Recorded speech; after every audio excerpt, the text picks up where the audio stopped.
आपने बताना ये फैक्टर 8 को ज्यादा से ज्यादा एक्टिवेट करता है, ये वॉन विल्बेंट फैक्टर को ज्यादा से ज्यादा एक्टिवेट करता है। जितने ज्यादा एक्टिवेट होंगे उतना ज्यादा क्या होगा, क्लॉटिंग ज्यादा से ज्यादा नहीं होगी।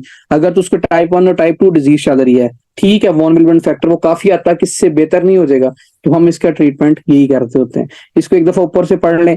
जेनेटिकली वॉन विल्बेंट फैक्टर डेफिशिएंसी होती है, इसमें most common inherited coagulation disorder होता है। मल्टीपल इसके टाइप्स हैं, टाइप 1 टू क्वालिटेटिव क्वालिटेटिव भी होती है और क्वांटिटेटिव भी होती है इसमें, ठीक है। फिर आपने बताना ये ऑटोसोमल डोमिनेंट है, एक इसकी टाइप ऑटोसोमल रिसेसिव है, वो आपने लिखनी है। माइल्ड म्यूकोजल ब्लीडिंग होगी, इसके अंदर स्किन ब्लीडिंग होगी, इसके अंदर प्लेटलेट्स की एग्रीगेशन, इसके अंदर एडिशन नहीं होगी, ठीक है।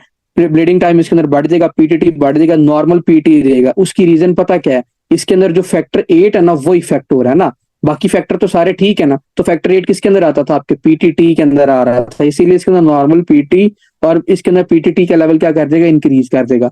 अब इसका काम क्या है, ये फोन विलमेंट फैक्टर का, इसने फैक्टर 8 को क्या करना होता है, स्टेबलाइज करना होता है, ठीक है। इसके अंदर अब नॉर्मल ये रिस्टोस्टेटिन टेस्ट आएगा, जब हम इसके अंदर वो ब्लड डाल के एग्लूटिनेशन टेस्ट करेंगे, तो इसके अंदर एग्लूटिनेशन सही तरह नहीं होगी। क्यों? क्योंकि ब्लड में वॉन विलमेंट फैक्टर ही नहीं होगा, ठीक है। ट्रीटमेंट क्या करना है इसके अंदर, डेस्मोप्रेसिन देना, एडीएच एनालॉग, वो क्या करेगा, वो वॉन विलमेंट फैक्टर को ज्यादा से ज्यादा रिलीज करवाएगा, किधर से, एंडोथीलियल सेल से, ठीक है। बात समझ में आ गई? हाँ जी।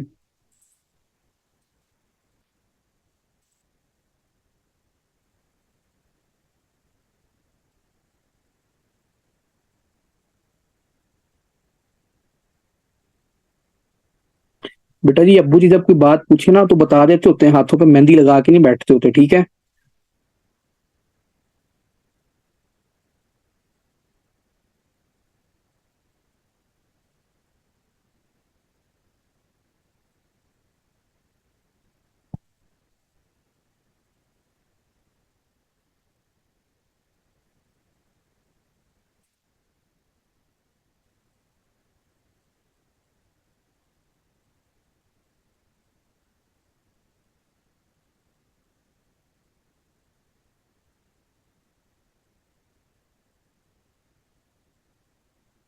और बाकी को समझ आई कि नहीं आई?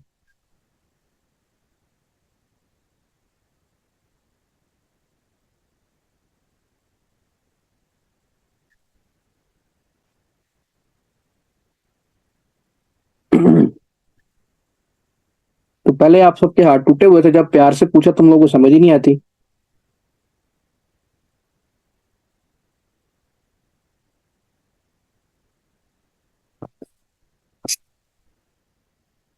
प्यार ना तो सही समझना ना। ओके, इधर आ जाओ विटामिन के की डेफिशिएंसी की तरफ। विटामिन के is very important, is responsible for, आप लिख लें कि ये आपको क्या करवाता है, आपके क्लॉटिंग में हेल्प करता होता है, ठीक है। क्लॉटिंग में हेल्प करता है, ब्लीडिंग टाइम को क्या करता है, बच्चों ये काम कर रहा होता है। ये आपने दो बातें इंपॉर्टेंट बतानी है। आपने ये भी बात बतानी है कि आफ्टर आफ्टर डिलीवरी, जब भी आफ्टर डिलीवरी बच्चा डिलीवर होता है, डिलीवरी के फौरन बाद उसको एक इंजेक्शन लगता है, वह विटामिन के का, ठीक है। विटामिन के, अब एक क्वेश्चन आता होता है कि डिलीवरी के बाद ऐसे कौन से विटामिन है जो बच्चे को हम देते हैं, शाबाश, किसी को पता है कौन कौन से ऐसे विटामिन है जो देते होते हैं, जो मिल्क में भी प्रेजेंट नहीं होता? वेरी गुड, तो कीर विटामिन डी देते होते हैं, और दूसरा विटामिन के इस पेशेंट के अंदर हम देते होते हैं, ठीक है। ये एमसीक्यूज आता होता है, लिख लें। विटामिन डी जरा उसकी बोन स्ट्रॉन्ग वगैरह हो जाएंगे, क्योंकि ये मिल्क में ऐसे इतनी क्वांटिटी में प्रेजेंट नहीं होता। दूसरा विटामिन के देना होता है हमने, ठीक है। विटामिन के क्या करता है, आपके ब्लीडिंग को कम कर रहा होता है। अब ये ब्लीडिंग को कैसे कम करता है, नॉर्मली पता क्या होता है, आपने बताना है कि ये आपके फैक्टर नंबर 2, 7, 9, 10। अब आपको पता है इसके अंदर क्या क्या आ रहा है, आपका पीटीटी भी आ रहा है इसके अंदर, आपका पीटी भी आ रहा है, एक्सट्रिंसिक पाथवे भी आ रहा है और इंट्रिंसिक पाथवे, दोनों पाथवे इसके अंदर आ रहे होते हैं, ठीक है। और ये क्या किसको एक्टिवेट करता है, प्रोटीन सी और प्रोटीन एस को एक्टिवेट करता है with the help of epoxidase reductase enzyme, ठीक है। ये आपने याद रखना है। किस किस को एक्टिवेट करता है, प्रोटीन सी और प्रोटीन एस को एक्टिवेट करता है, फैक्टर नंबर 2, 7, 9, 10 को एक्टिवेट कर रहा होता है, ठीक है। फिर आपने बताना ये कब देते हैं, आफ्टर डिलीवरी हमने ये फौरन देना होता है। अब प्रोटीन सी और एस का क्या फंक्शन है, शाबाश, किसी को पता प्रोटीन सी और एस का क्या फंक्शन है?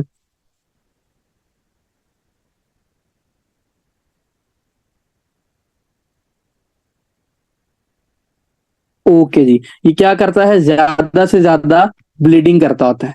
ठीक है, दूसरा ही क्या करता है, फैक्टर 2, 7, 9, 10 क्या करते हैं, ये ज्यादा से ज्यादा क्या कर रहे होते हैं बच्चों, क्लॉटिंग कर रहे होते हैं। तो इसीलिए जो न्यू बॉर्न बेबी होता है हम उसको विटामिन के का इंजेक्शन देते हैं। उसकी रीजन पता क्या है, जो उसके बैक्टीरिया होते हैं ना इंटेस्टाइन वाले, वो फुली अभी एक्टिवेट नहीं होते। ठीक है, इसीलिए हम उसको बाहर से विटामिन के देते हैं ताकि उसके जरा जो वो है बैक्टीरिया है वो जरा एक्टिवेट हो जाए और विटामिन के की प्रोडक्शन को अच्छा कर दें। ठीक है, दूसरी इंपॉर्टेंट बात आपने बताना है कि जो पेशेंट लॉन्ग टर्म यूज करता है किसको, एंटीबायोटिक को ज्यादा से ज्यादा यूज करता है ना, उसकी वजह से पता क्या होते हैं, जो उसके जीआईटी के स्पेसिफिकली जो बैक्टीरिया होते हैं ना, जरूरी नहीं कि सारी बैक्टीरिया हमारे लिए हेल्प वो हार्मफुल हो, कुछ हेल्पफुल भी होते हैं। ठीक है, वो अगर फॉर एग्जांपल एक पेशेंट है वो लॉन्ग टर्म विटामिन के इस्तेमाल करता है, विटामिन के इस्तेमाल करने की वजह से जो उसके जीआईटी के बैक्टीरिया हैं वो क्या हो जाएंगे, डैमेज हो जाएंगे। ठीक है, मर जाएंगे, फिनिश हो जाएंगे। तो इस कंडीशन में क्या होगा, विटामिन के सही तरह उसको प्रोड्यूस नहीं होगा, विटामिन के सही तरह बॉडी में एब्जॉर्ब नहीं होगा। तो जब उसके अंदर विटामिन के सही तरह बॉडी में एब्जॉर्ब नहीं होगा तो विटामिन के की डेफिशिएंसी हो जाएगी ना। तो इसीलिए लॉन्ग टर्म एंटीबायोटिक कभी भी यूज नहीं करनी। ये क्या करता है, आपके नॉर्मल फ्लोरा को जाके क्या कर देता है, डैमेज कर देता है। ठीक है, इसीलिए फिर उस पेशेंट के अंदर क्या होता है, ब्लीडिंग टाइम बढ़ जाता है, क्लॉटिंग सही से प्रॉपर नहीं होती, ये सारे इश्यू आते हैं। तीसरी बात ये कि अगर फॉर एग्जांपल कोई पेशेंट है वो मैल एब्जॉर्प्शन का पेशेंट है, वो विटामिन के यूज ही नहीं कर रहा, उस पेशेंट के अंदर भी क्या होता है, विटामिन के की डेफिशिएंसी हो जाती होती है। ठीक है, समझ आई ये वाले सारे पॉइंट।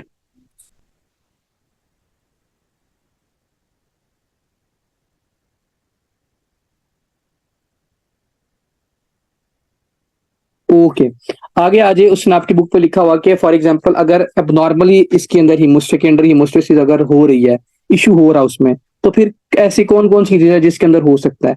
आपने बताना एक पेशेंट आया आपके पास लीवर फेलियर का, या उस पेशेंट के अंदर क्या है, लीवर सिरोसिस है। ठीक है, अब मुझे ये बताएं अगर किसी पेशेंट का लीवर सही तरह काम ही नहीं कर रहा, जब उसका लीवर सही तरह काम नहीं कर रहा तो क्या उसके क्लॉटिंग फैक्टर सही तरह प्रोड्यूस हो सकते हैं, शाबाश। क्या उसके जो क्लॉटिंग फैक्टर हैं, जो उसके इसके इंट्रिंसिक पाथवे एक्सट्रिंसिक पाथवे, क्या वो सही तरह चल सकता है, तो भाई नहीं चल सकता। आपके क्लॉटिंग फैक्टर प्रोड्यूस ही नहीं होंगे। जब क्लॉटिंग फैक्टर सही तरह प्रोड्यूस नहीं होंगे तो इसकी वजह से क्या होगा, ब्लीडिंग ज्यादा नहीं होगी उस पेशेंट के अंदर, उस पेशेंट के अंदर ज्यादा से ज्यादा ब्लीडिंग होगी। तो आपने पहली इंपॉर्टेंट बात इसमें ये बतानी होती है कि अगर फॉर एग्जांपल कोई लीवर सिरोसिस या लीवर फेलियर का पेशेंट है, उसका लीवर तो काम नहीं कर रहा, जब उसका लीवर सही तरह काम नहीं कर रहा तो उसका जो ये क्लॉटिंग फैक्टर है लीवर से सही तरह प्रोड्यूस नहीं होंगे। जब उसके क्लॉटिंग फैक्टर सही तरह प्रोड्यूस नहीं होंगे तो इसकी वजह से क्या होगा, इस पेशेंट के अंदर ब्लीडिंग ज्यादा से ज्यादा होगी, क्लॉटिंग ज्यादा इसमें कम होगी। ठीक है, क्लॉटिंग टाइम बढ़ जाएगा उस पेशेंट के अंदर। ठीक है, दूसरी बात, अगर फॉर एग्जाम्पल कोई पेशेंट आया वो बार बार क्या करता है, वो ड्रिप्स लगवा रहा है। ठीक है, वो आईवी फ्लूइड ज्यादा से ज्यादा लगा रहा है। अब आईवी फ्लूइड फॉर एग्जांपल आपने इतना ज्यादा लगवा दिया कि जो बॉडी में नॉर्मल क्लॉटिंग फैक्टर पड़े हुए थे वो क्या कर देंगे, वो डाइल्यूट कर देंगे उसके अंदर। ठीक है, जब वो डाइल्यूट कर देंगे तो उसकी वजह से क्या होगा, बॉडी में क्लॉटिंग फैक्टर कम पड़ जाएंगे। ठीक है, जब उसके अंदर बॉडी में क्लॉटिंग फैक्टर कम पड़ जाएंगे इसकी वजह से क्या होगा, क्लॉटिंग फैक्टर डेफिशिएंसी होगी। सिंपल सी बात है। अब फॉर एग्जांपल एक ग्लास है ना, इसमें अगर इतनी चीनी पड़ी है, आपने थोड़ा सा पानी डाला तो वो ज्यादा मीठा होगा, लेकिन आप उसमें अगर बार बार पानी डालते जाओगे डालते जाओगे डालते जाओगे तो पानी क्या होगा, कम मीठा होगा उसमें।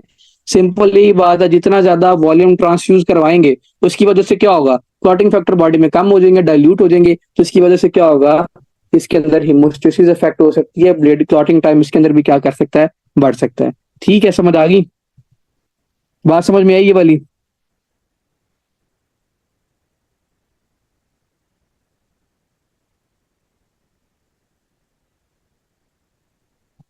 ओके जी, अगर बात समझ में आ गई है तो ठीक है, आगे आ जाए डीआईसी की तरफ। ये काफी इंपॉर्टेंट टॉपिक है, इसमें से क्वेश्चन आ जाता है ये डिसर्मिनेटेड इंट्रावेस्कुलर कोआगुलोपैथी, इसमें से क्वेश्चन आ जाते होते हैं।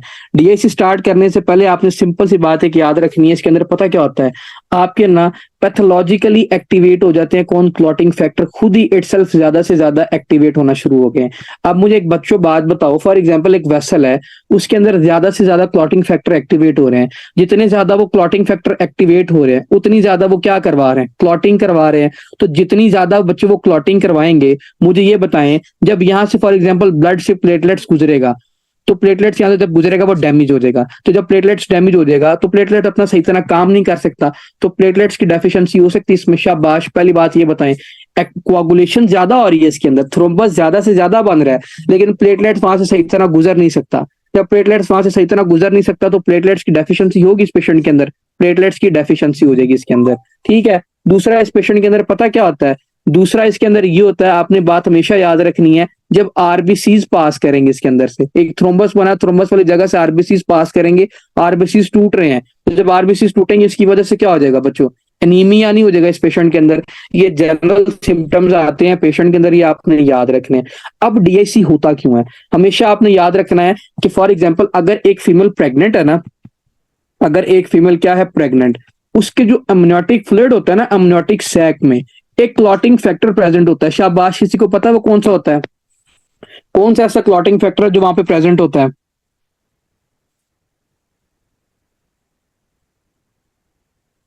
Factor number 3, very good. आपके अमनियोटिक सैक में, अमनियोटिक फ्लूइड में क्या होता है, फैक्टर नंबर 3 होता है। अब किसी का अमनियोटिक फ्लूइड क्या हो रहा है, लीक कर रहा है, अमनियोटिक फ्लूइड ज्यादा से ज्यादा जब लीक करेगा बच्चों, तो फैक्टर 3 निकल के ब्लड में नहीं आ जाएगा, मदर में नहीं आएगा, तो फैक्टर 3 मदर में आ जाएगा। जितना ज्यादा बच्चों ये फैक्टर 3 मदर में आएगा, अब आपको पता है फैक्टर 3 किस पाथवे में आता है, शाबाश, किसके अंदर आता है, पीटी के अंदर नहीं आता, बताएं जी, प्रोथ्रोम्बिन के अंदर नहीं आता। जितना ज्यादा ये पीटी या एक्सट्रिंसिक पाथवे को एक्टिवेट करेगा, उतनी ज्यादा इसके अंदर क्लॉटिंग नहीं होगी, उतनी ज्यादा इस पेशेंट के अंदर क्या होगी, क्लॉटिंग होगी। ठीक है, जितनी ज्यादा इसके अंदर क्लॉटिंग होगी तो उसकी वजह से क्या हो सकता है, शाबाश, मुझे ये बताएं, अगेन प्लेटलेट्स वहां से गुजरेंगे, डैमेज होंगे, प्लेटलेट्स की डेफिशिएंसी हो जाएगी, इस पेशेंट के अंदर अनीमिया हो जाएगा, सारे क्लिनिकल फीचर इसके अंदर वही आएंगे। ठीक है, दूसरी इंपॉर्टेंट बात और इस पेशेंट के अंदर क्या हो सकता है जो डीआईसी करवा सकती है, दूसरा ये होता है कि फॉर एग्जांपल एक पेशेंट में क्या हुआ, सेप्सिस हो गया। अब सेप्सिस होता क्या है, सेप्सिस की डेफिनेशन क्या होती है, शाबाश, किसी को पता है सेप्सिस की डेफिनेशन क्या होती है?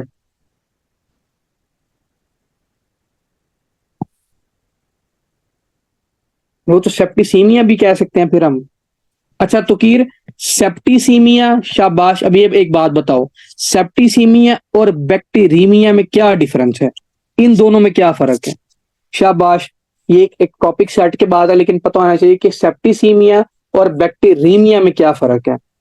इन्फ्लामेशन इन द बैक्टीरीमिया पूछ रहा हूँ। बैक्टीरीमिया का मतलब ये है कि आपके ब्लड में बैक्टीरिया, वो तो नॉर्मली भी प्रेजेंट होते हैं, जरूरी नहीं कि सिर्फ पैथोलॉजिकली किसी डिजीज की वजह से प्रेजेंट हो कि वहां से टॉक्सिन इन द ब्लड, बच्चे वो तो नॉर्मली भी प्रेजेंट होते हैं।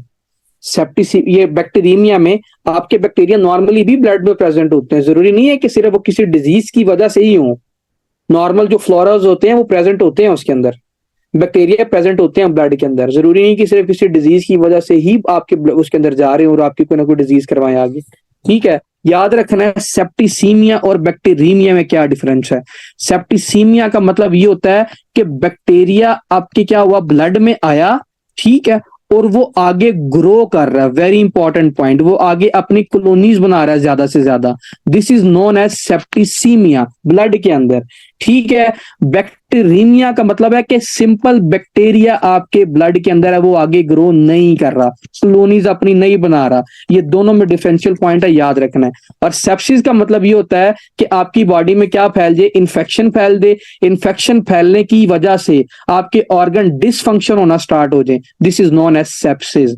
अब आप मुझे एक बात बताएं कि सेप्सिस की वजह से भी यहां पर लिखा है कि डीआईसी हो सकता है, वेरी इंपॉर्टेंट पॉइंट कि क्यों हो सकता है, याद रखना है कि सेप्सिस में इस तरह होगा, फॉर एग्जांपल किसी पेशेंट के अंदर सेप्सिस हुआ, इन्फेक्शन आया बॉडी में, इन्फेक्शन आने की वजह से क्या हुआ, उसके एंडोथेलियल सेल डैमेज हुए, जब उसके एंडोथेलियल सेल डैमेज हो गए तो यहां से क्या रिलीज होगा, एंडोथिलिन रिलीज होगा, एंडोथिलिन आगे से क्या रिलीज करता है, वेबल पैलेट बॉडीज रिलीज करता है, वेबल पैलेट बॉडीज आगे से किसको अट्रैक्ट करते हैं, वॉन विल्बेंट फैक्टर को रिलीज करते हैं, जितना ज्यादा वॉन विल्बेंट फैक्टर एक्टिवेट होगा उतना ज्यादा GP1B रिसेप्टर उसके सरफेस पे आएगा, जितना ज्यादा GP1B रिसेप्टर पे आएगा GP2 भी एक्टिवेट ज्यादा से ज्यादा होगा, जितना ज्यादा GP2B भी ज्यादा से ज्यादा एक्टिवेट होगा उतना ज्यादा इस पेशेंट के अंदर प्लेटलेट्स एग्रीगेशन होगी, तो जितनी ज्यादा प्लेटलेट्स एग्रीगेशन हुई उतनी ज्यादा क्या हुई, क्लॉटिंग हुई, तो जितनी ज्यादा क्लॉटिंग हुई, तो मुझे ये बताइए डीआईसी में हमने ये नहीं पढ़ा था pathological activation of the clotting factor, शाबाश, डेफिनेशन यही पढ़ी थी इसकी, बात समझ में आई?